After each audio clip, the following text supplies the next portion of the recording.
Hello everyone. So in this video, we are going to cover Vercel's security incident from April, that is last month. Um, we are going to cover what happened and how it happened. Um, Before starting, just as an explainer, what is Vercel? Vercel is an application to deploy your applications. Basically, you can host your applications or APIs, and this is widely used by developers, startups to sort of build a preview environment for their clients or their applications itself. What happened in this incident was that certain environment variables which are required by systems um, were leaked, and so there are two separate types of environment variables that are stored within Vercel. One of them is sensitive, the other one is standard. So if you mark an environment variable as sensitive, you will not be able to read it back once it's stored within the Vercel system, dashboard, whatever the case be. But if you mark it as standard, you can read this back whenever you want through a command or through the dashboard itself. Um, so to understand what happened, I'll just give you an context and understanding of how OAuth works. So here I have an example of when we use sign in with Google, what all steps will happen, and how is an access given to uh, a third party application in that sense. So let's say some person clicks sign in with Google on certain application page. So once you click this, whatever the permissions application requires, that specific application where you click this sign in with Google, they'll list all the permissions here, and you can select what you want to approve, what you want to reject. If the application is okay with it, it'll let you proceed, else it will force you to select all the permissions. Once this part is done, Google will generate a short-lived code which will be sent to the application. Now, application will send it back to Google because this code could have been generated by some attacker maliciously. So we never know. So we just send it to Google to verify if this code is right or not.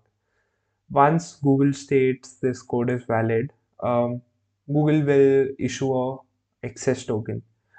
Now this token was short-lived, the earlier generated one, but now when you have access token, this is first point is that this is linked to these permissions you already had given, approved for, and the second point is it's long-lived. So anybody with this access token can access all this data here. So here, the permission for viewing email address, Google Drive files, and your basic profile info uh, were given to the application where we clicked sign in Google, and that application now has access to all these scoped permissions through this access token. Now Google will use it as a source of truth, and the application can do anything using this access token with its API calls. Once it's there, it just works because the Google, just let me show that. User, Google, and application are in a trust mode. So user trusts Google, application, and all those cases are covered. Moving to what happened, there's another beautiful article by OX Security where they cover what could have potentially occurred. and I'll just move it to the right place, which is here.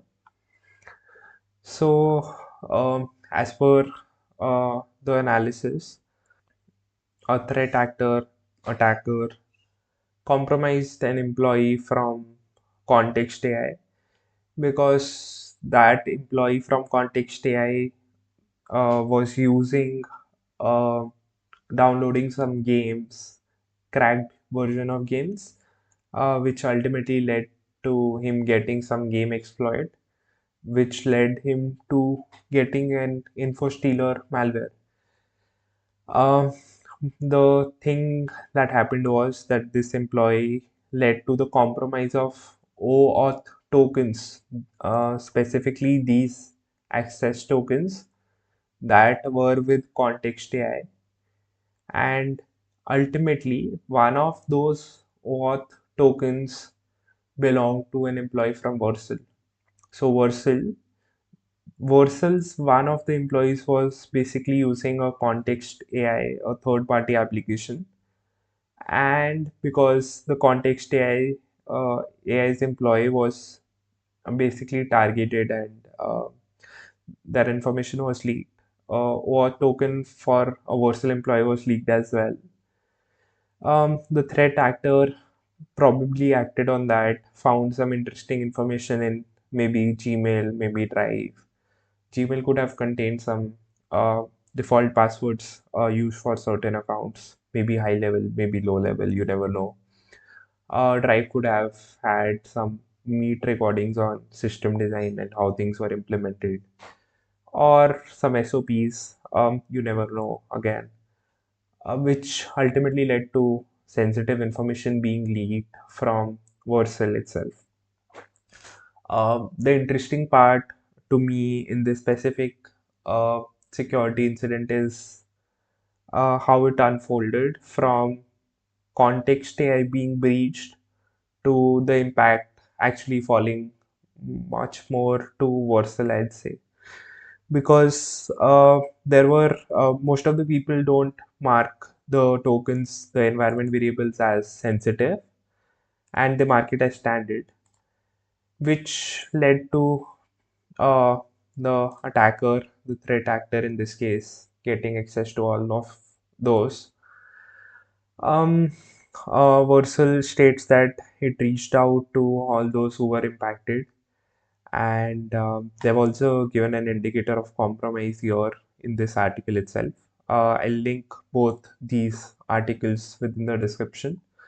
You can check if this application is present in your inventory if you're using a workspace account. Else, it's given here that you can just go to this URL and check for context access in case you're using a personal account.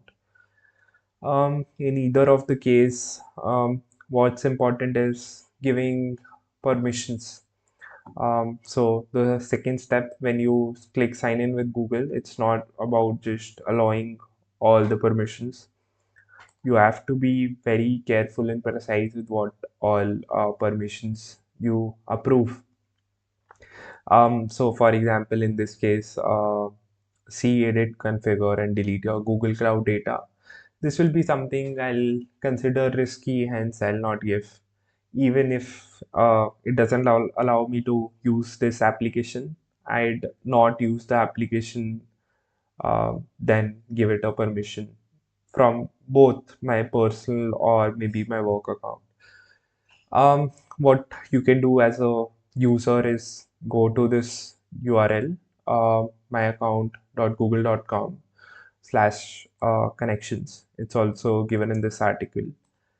Go to this place, review all the third parties you have given access to, go into them, figure out what all details do they have, see and download your exact date of birth, see your profile info.